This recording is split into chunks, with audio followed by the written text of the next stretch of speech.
it features unexplainable, incomprehensible horror, which is related to cosmic horror, some urban myth, and sci-fi stories. A good living sample of this genre could be the SCP Foundation database that is quite popular these days online. Once Human features a post-apocalyptic world where humanity has fallen after the havoc of Stardust. We have players named Beyonders in the game, and they have to face the threats of the unknown horror. In our game, survival is of highest priority to the players. Besides collecting resources and building their own shelters for survival, players have to craft and strengthen weapons and equipment to involve in intense fighting against both aberrant monsters and fellow human enemies.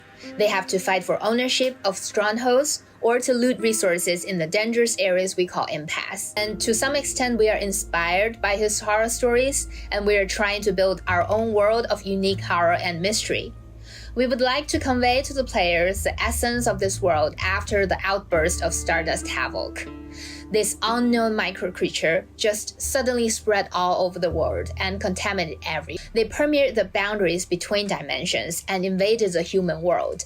So we look back to Cthulhu concepts and the SCP project concepts for some inspirations when we design these monsters, and we condense the figures of. And on the island, there are generally 4 different areas.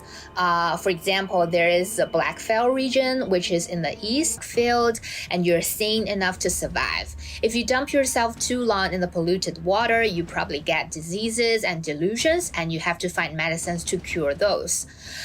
So craft and use various items, like consumable items, to ensure that your physical status is always in the healthy range. Basically in one level area, there will be 1 to 2 great ones that you can find.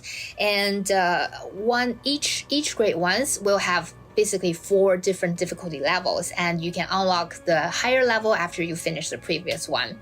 So higher level great ones will definitely be more destructive and cause a lot more damage. Talking about the raid dungeons, well, they are at various locations around the world, and they feature prolonged exploration in the dungeon. Basically, there will be 2 to 3 bosses in one dungeon, and in each stage there will be 1 boss.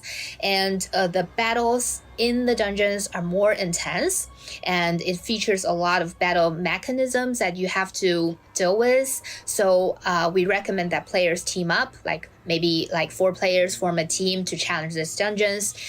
Besides intense battles, you can also loot the chest in the dungeons, and one is called Stronghold Conquest. In terms to join this, you have to first form groups called Hive. Hive is a group that can accommodate 30 to 100 people each, and hives can occupy and compete for resources. Indeed, the impasse zone is a PvE/VP exploration area. So players team up and different teams just enter the impasse zone at the same time. You have to deal with non-player enemies like aberrant monsters or a set of soldiers, and at the same time you have to be aware of sneak attacks by other players, because everyone is competing for the rare resource. Types of firearms, we have so many. We have pistols, we have assault rifles, we have light machine guns, we have shotguns, we have sniper rifles, and we have submachine guns. In total, there are over 70 different types of firearms, and each firearm has its own shooting, feel, and characteristics, exactly as it is in this reality. And players can also modify your guns, improve the stability of the firearm. You can probably optimize the recoil, enlarge the magazine capacity,